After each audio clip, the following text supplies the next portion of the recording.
Hi everyone, and thanks for joining me on my talk about designing drone chi, unpacking the thinking and making of somaesthetic human-drone interaction. Drone chi was designed to facilitate exploration of movement and reflection on that movement. It's primarily achieved by making the drone respond to small changes in the way you move, breathe, and balance yourself. So to start off, let's move through the drone chi experience together. You begin by taking a flower from a vine. Then you put the hand pads on, one for each hand, and your hands slightly curve around each hand pad. Once the drone is in the air, you are instructed to move your hands around and explore what makes the light bright. Then the drone starts moving in a circle, and you begin to maintain the brightness of that light by following it with your hands. Eventually, the control switches over to you, and you can lead the drone anywhere around the room. This requires coordination and slow movement. The design of drone chi mainly rests on two design principles. The first is soma design, which is motivated by improving one's quality of life through cultivating an appreciation for sensory experiences. Basically, if you can develop your ability to reflect on what you are feeling, you are better able to appreciate and create your lived experience. A typical example is mediated body, which uses the act of touching another person to modulate an electronic sound, and that brings attentions to the sensations of touching that person. It's a platform to explore moving with another person, and it often has a facilitator to guide the user through the experience to create a playful and dynamic aesthetic. Product design engineering is the other design discipline that's heavily lent on in the design of drone chi, and it is the industrial design and manufacturing engineering of consumer products. It is motivated by user-centeredness, manufacturability, and cost. There are no facilitators in the final product, so in the design of this office chair, for example, the levers and knobs need to be intuitive. The design process would be familiar to most designers. Product design engineers use mood boards, sketching, and prototypes in an attempt to meet user requirements within engineering limitations. So we've got soma design and product design engineering. Soma design is slow, meandering, and the end result is often facilitated, whereas product design is quick, direct, and the end results often are unaccompanied. This talk is about how the line is blurred between them in the design process. You will see how they combine to help us work within the narrow technical limitations that come with working with really small drones and turn them into opportunities for an aesthetic experience, for example in the design of the shape of the drone. You'll also see how they combined to deliver something that emulates aspects of Tai Chi but maintained an intuitiveness in use.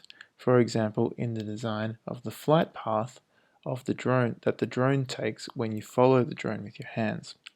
So if you look at the raw materials of drone chi, there are some challenges. We've got the blades, they're spinning very fast and are kind of threatening. They carry negative preconceptions and not the kind of materials that you want to start with for a somaesthetic interaction. On a technical side, they can't carry much weight, and the markers have to be arranged in a particular way for the motion capture system to recognize them. But what the motion capture system does offer is that direct manipulation of the drone. So when you first move with them, you immediately recognize their potential as a somaesthetic experience. Your movements are intimately tied to the drone. There was definitely something meditative about it, and that needed to be cultivated. So I took Tai Chi classes. And there were three aspects that I wanted to come through in the final experience from my Tai Chi classes. They were coordination of the limbs, slow movement, and imagery. So what I mean by imagery is that I was often imagining myself doing something else, or being someplace else whilst I was in my Tai Chi classes. And this imagery also helped us in the design process. An emblematic movement of these aspects of Tai Chi is cloud hands, where the hands move left and right, as you see, and the fingers are kind of trailing and gently brushing against the cloud, so to speak, which is what you kind of see when you, it's what you kind of imagine when you do the movement. So we drew from this image and created a basic prototype that just kind of flew around the person.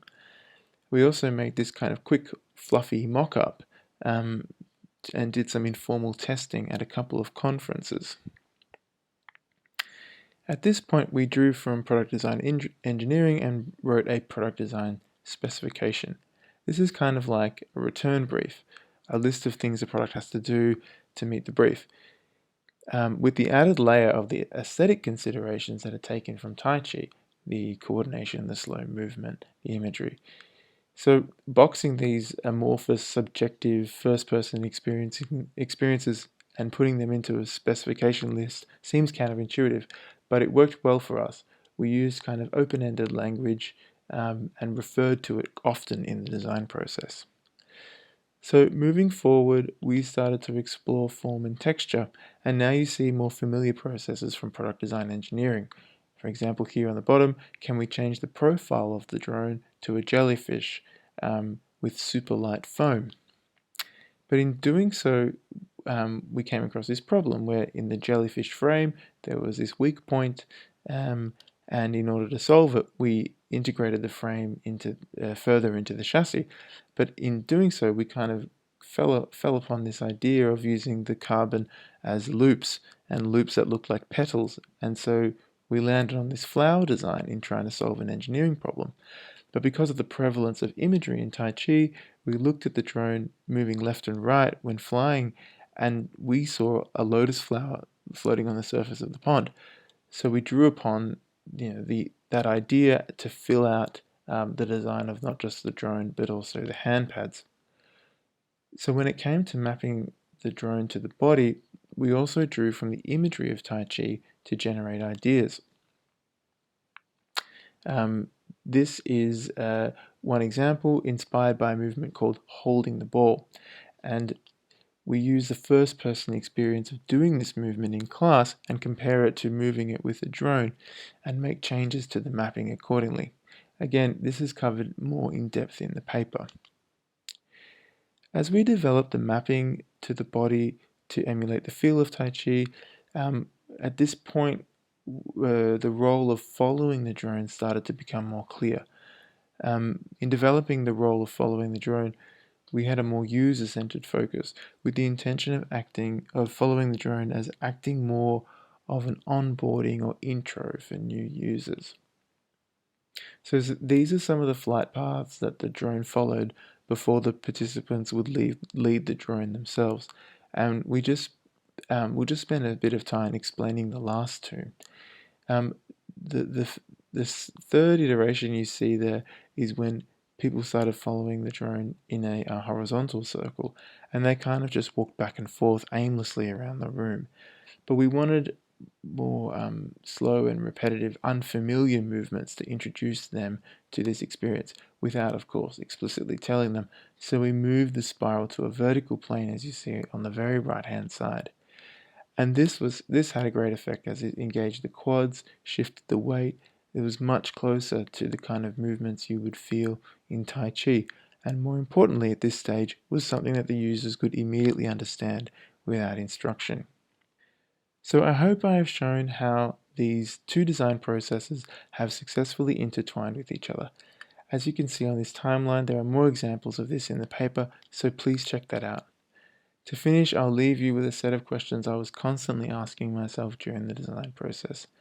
And they were, how can I share this experience with someone else through the drone? What are the essential sensory elements to the experience? How can I introduce these to a user? And how can I reliably engineer a system to deliver these interactions? Thank you.